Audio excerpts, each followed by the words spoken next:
Buenos días, hoy estamos en Bequia con Sandra Aza, que viene a presentar su novela Libelo de Sangre. Te quería preguntar, primero de todo, ¿cómo presentarías este libro o cómo lo describirías a un lector para animarle a leerlo?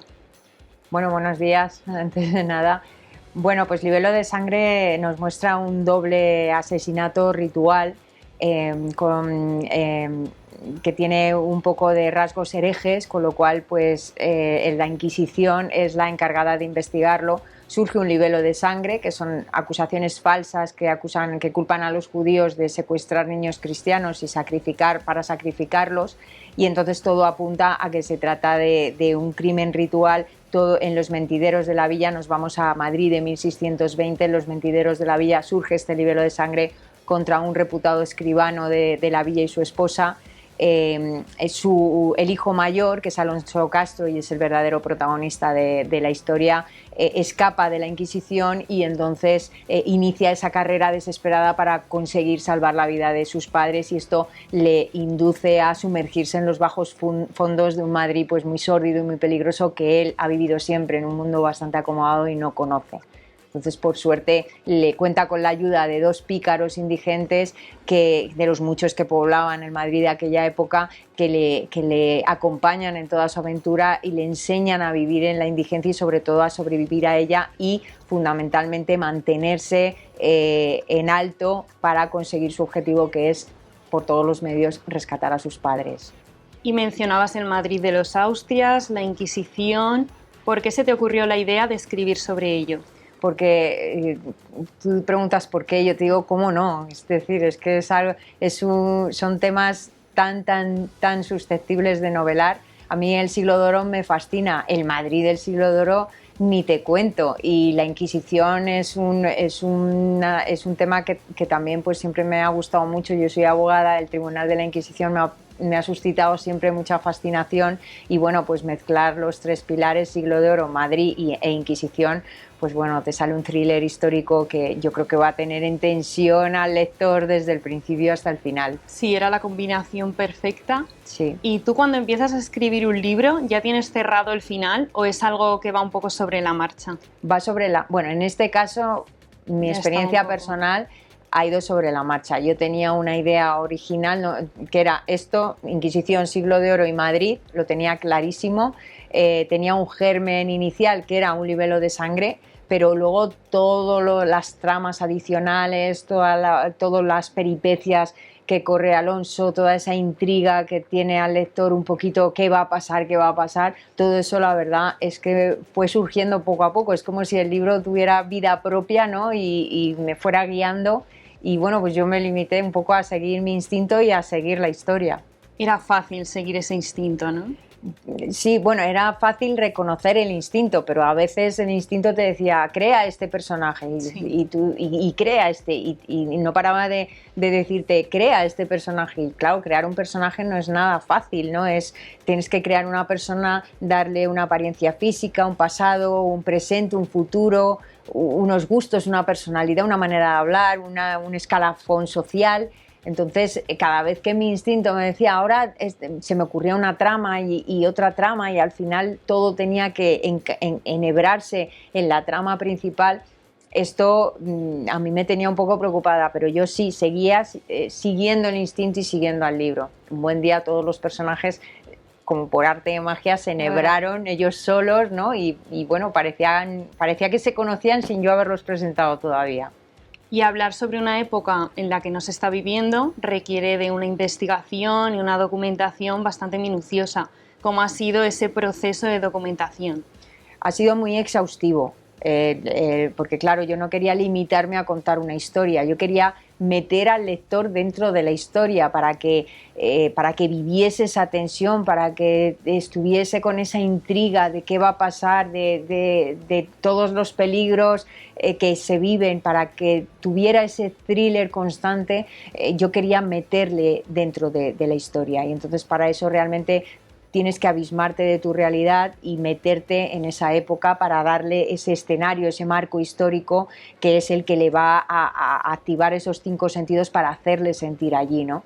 Y eso exige una documentación enorme, un proceso de documentación, de saber la gastronomía de aquella época, la moda, el léxico, la manera de comportarse, las rutinas, las costumbres, la manera de pensar, incluso cuando comían, cuando cenaban, cuando se acostaban, cuando se levantaban, es decir, todo lo que forma y conforma una sociedad, ¿no?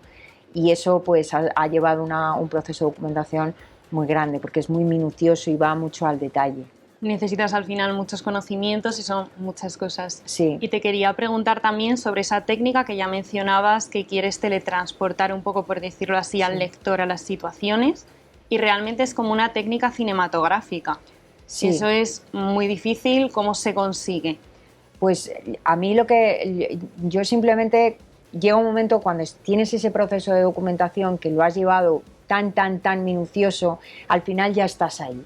A mí lo que me pasó es que me sentía en el Siglo de Oro, me sentía en aquel Madrid, y entonces al sentirme en aquel Madrid todas las escenas estaban en mi cabeza, con lo cual yo solo tenía que limitarme a describir el cuadro que yo estaba viendo, porque realmente llegó un momento en que quedé tan abducida en la época que realmente ya no tenía que imaginarme nada porque lo estaba viendo, y yo solo me tenía que limitar a describir lo que estaba viendo.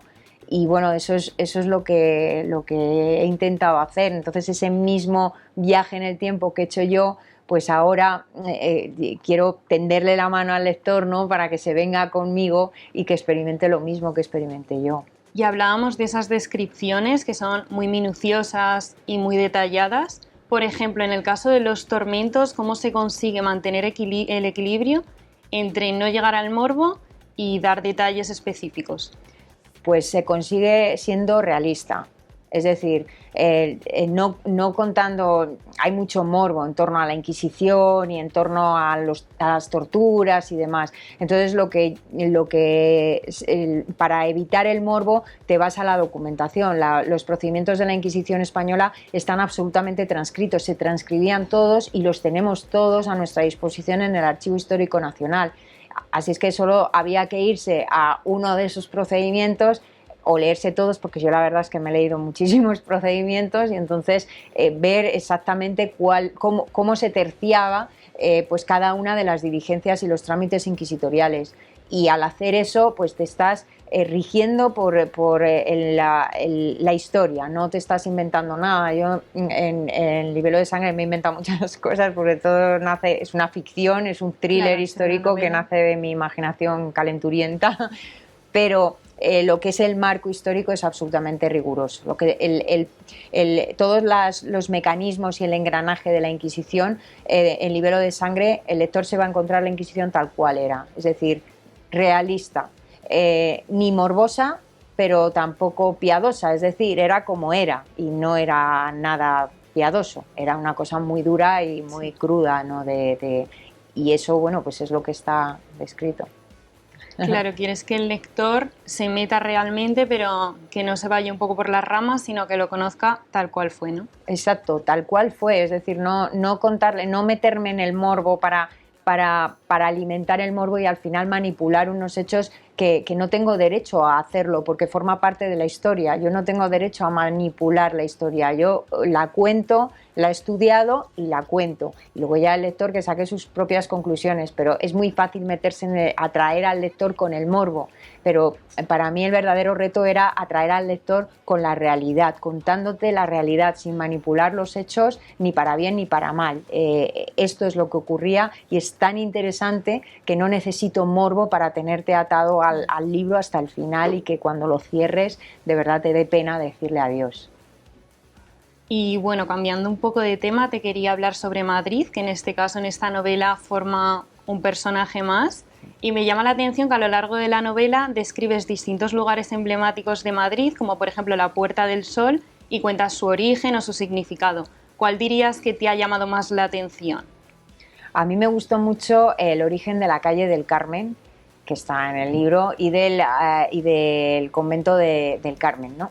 En la calle, en la Puerta del Sol había un prostíbulo que estaba justo enfrente de la iglesia de San Felipe el Real y se llamaba, a ver, perdón por la frase, pero por la palabra, pero es que se llamaba así, ¿no? La casa de la putería. Y entonces los frailes de la iglesia le decían al rey: oye, es que no puede ser que haya un prostíbulo enfrente de los predios de Dios.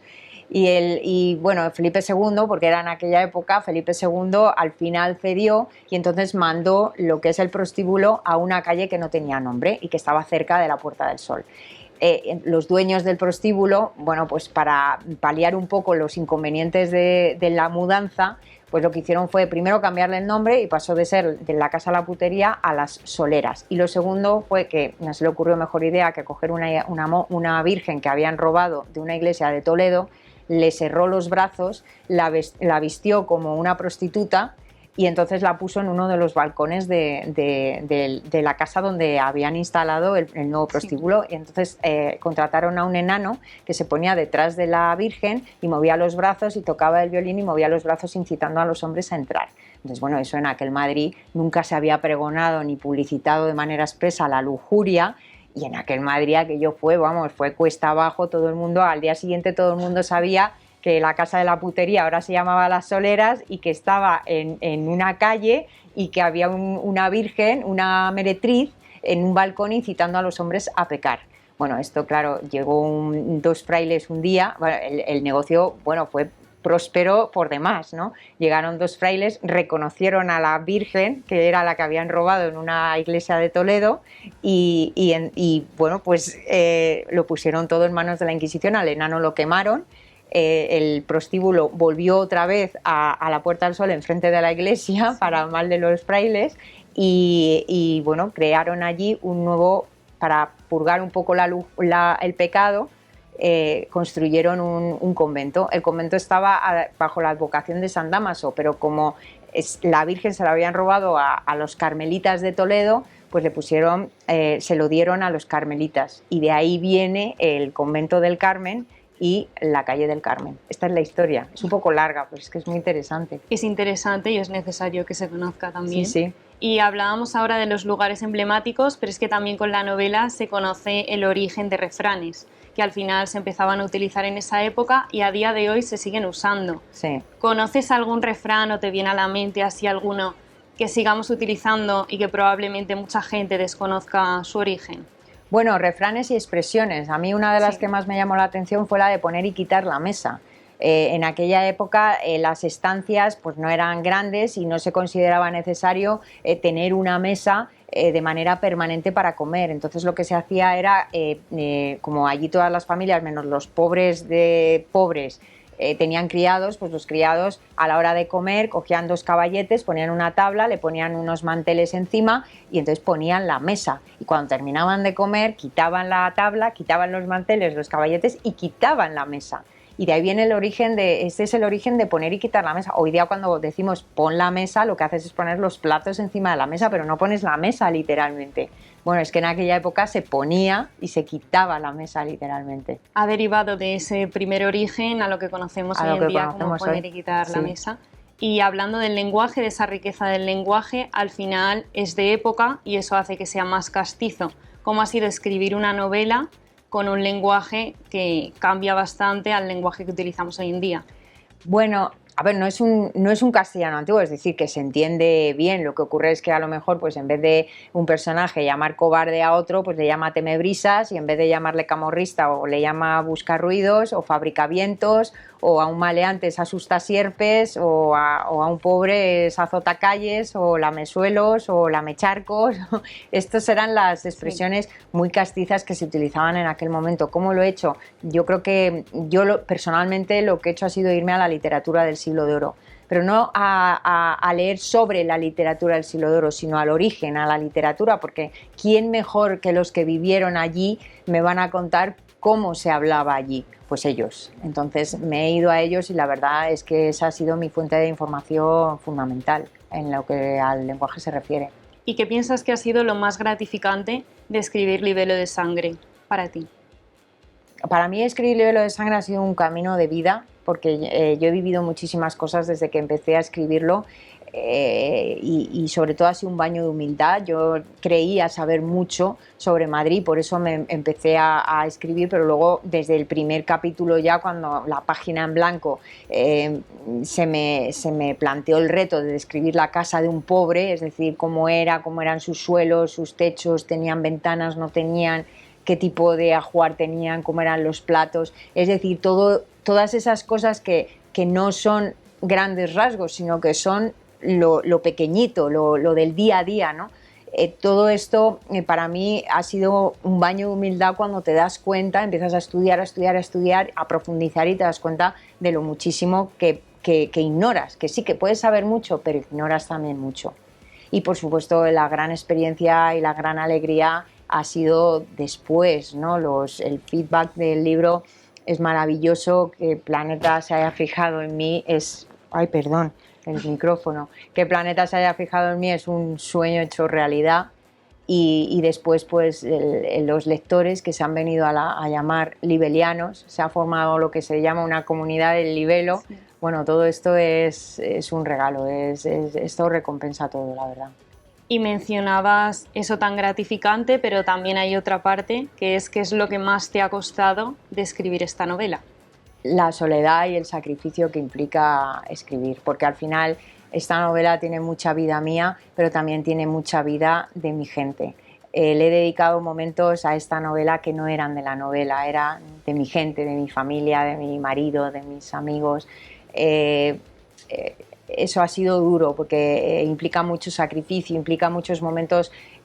Sandra, ¿te vienes a un cumpleaños? No, no puedo, tengo libro. ¿Te vienes vacaciones? No, no puedo, tengo libro. Es decir, era mucho tiempo. La literatura demanda muchísimo tiempo y además no tiene horarios. Es decir, cuando te visita la musa es cuando quiere, y muchas noches me despertaba con esa frase feliz que dices, me la tengo que apuntar porque mañana se me va a olvidar, y te levantas y vas a apuntarte la frase y se te ocurre otra cosa y al final te has quedado la noche sin dormir. Es decir, es un poco, bueno, es un bebé que requiere 24 horas y cuando te requiere, pues requiere ahí también un tienes pequeño sacrificio, ¿no? Sí. Y bueno, la intriga del lector se mantiene de principio a fin de la novela y se queda un poco con ganas de saber más. ¿Es posible que haya una continuación en otra novela? Es posible, es posible. Es posible, seguramente. Queda un poco en el aire, ¿no?